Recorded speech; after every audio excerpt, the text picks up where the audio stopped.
Welcome! I have had my Fiesta ST for more than 15,000 miles, but in terms of time, more than a year and a half. I got in March 2019, and 15,500 miles later, I've noticed a few things that may interest you. Even if you own one, you might not know some of these things, so tell me down below if I tell you something you did not know about this car. So let's get straight into it. So the first thing actually comes from the infotainment system.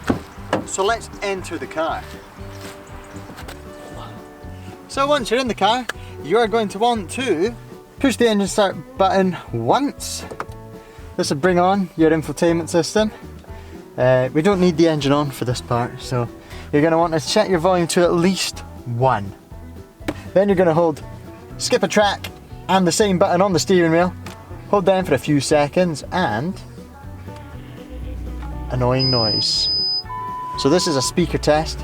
We don't need to hear that. End test. If you go down here to testing settings, let's change our infotainment to a Lincoln. This would be fun. There it is. It's like an old man's living room. So there's something you can do. You can have a bit of fun with that.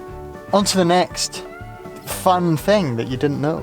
To set the scene, you're driving along a private racetrack that you own, and you'll never get any, it's not going to be reported as an illegal activity. And you're like, I am wanting to do a bit of lift-off oversteer. You go to the mode, you push it twice to get you into track mode. You've all done that before. Then you're left a bit disappointed in that it's seen there's still some stability control turned on. That is because even in track mode, stability control is still on a bit. It's in something called wide slip mode. And in wide slip mode, it lets you slip wide, but it doesn't need to slip all the way. If you want stability control completely off, you've got to come down here, ESC off, and you've got to hold it down for 5 seconds. And on the screen, you'll see that going now. There it goes, ESC off. Now you can do some sick skids. Only on private racetracks though, and I wouldn't recommend doing it on the road at all. So as you can see, turning off the stability control for good has made a massive difference to how wide you can get the back ends right. It's really fun on our private racetrack. Let's say you're driving along, you come to a bit of a twisty road, but it's very near an old folks home, and you want to have your sporty settings but without the loud exhaust. I know this probably has never happened to anyone, but what you can do, if you come down to the secret sport mode button, if you push ESC off just once, if you look up here, so if you push it just once, it'll come up saying ESC sport mode.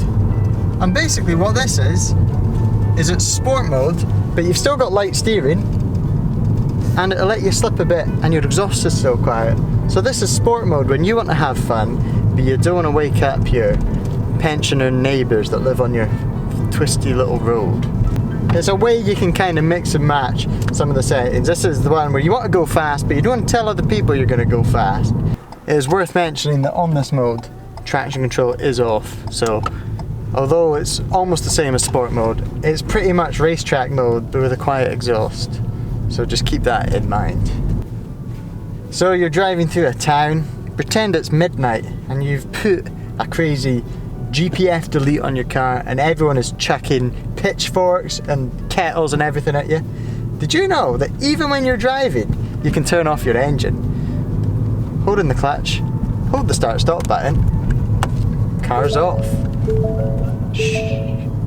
When you turn it on, you just push the button with the clutch in and you're back.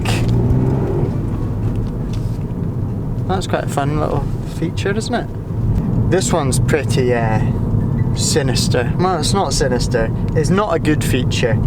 And if you own one of these cars, I would recommend you don't watch this, because when I tell you this and you figure it out in your own car, it will annoy you so very much.